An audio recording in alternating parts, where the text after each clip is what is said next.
Hello and welcome to another post-roundtable interview with our honoured guests, Sarah Marshall and Jamie Pearson, authors of the fabulous High Five series, which you can find on LinkedIn, and a link will be at the end of the video for you to click on and see more as well.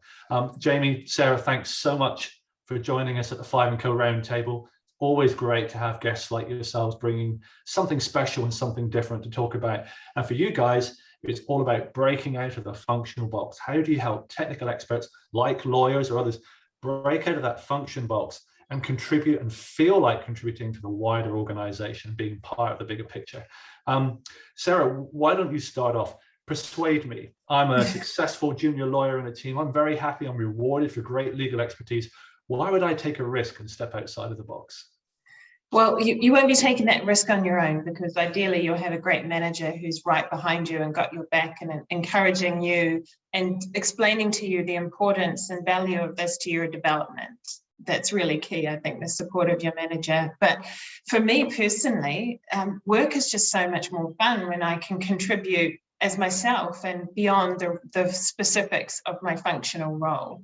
I think there's an opportunity to show aptitude beyond your professional capability, which is totally important and is table stakes to be a great legal professional.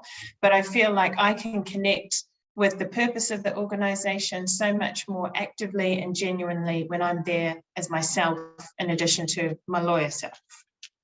And what a great offer to be part of something bigger than yourself and to feel appreciated for yourself as a person, not just as a piece of technical expertise. Jamie, what tips would you give to a team leader to help build the kind of communication, the kind of conversations that we would need to start to explore what that means practically? You know, how do we send people out, bring them back? What does that conversation look like? I think you start at a very basic level by asking them how happy they are at work.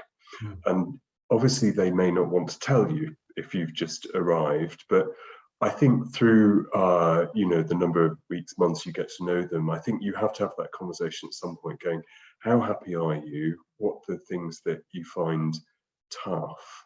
How would you feel about thinking carefully about where you might like to go next? And I think initially people are quite surprised by that, which makes me think it doesn't happen enough. It's not a norm.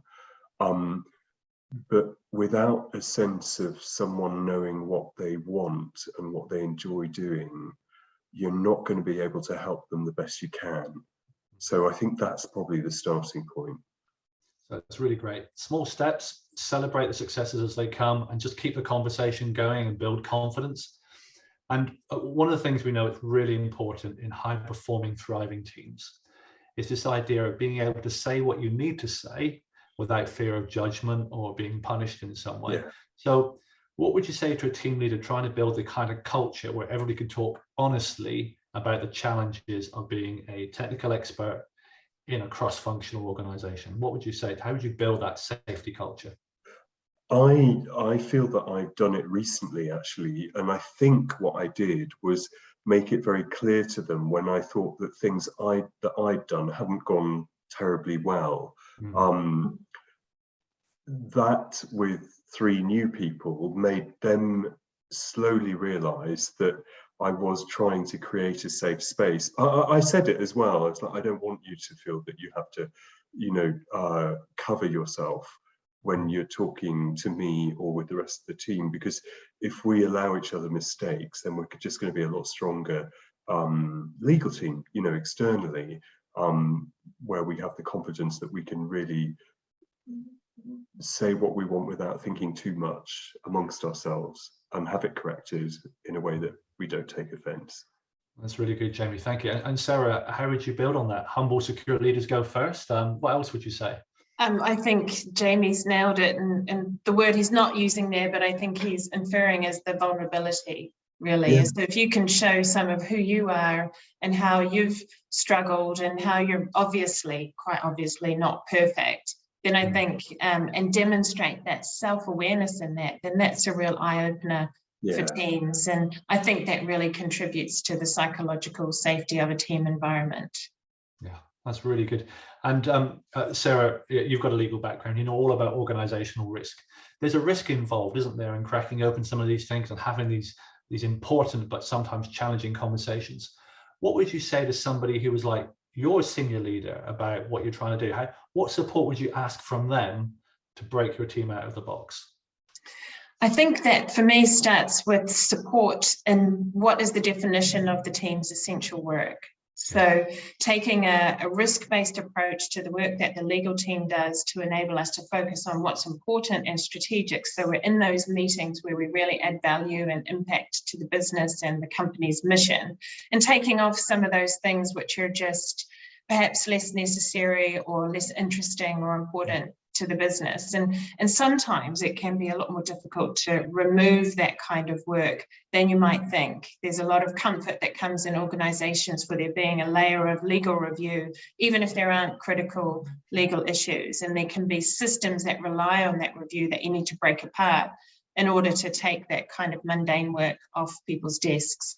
So I'd be really looking to my senior managers to really understand the risk analysis that I'm providing that underpins that review of the essential work. That's really great. And Jamie, you've got a legal background too. You know all about the detail and the letter of the law. How would you help somebody like somebody in finance or in sciences pull back from the detail and see the big picture? Sarah's mentioned there about making room for that exercise.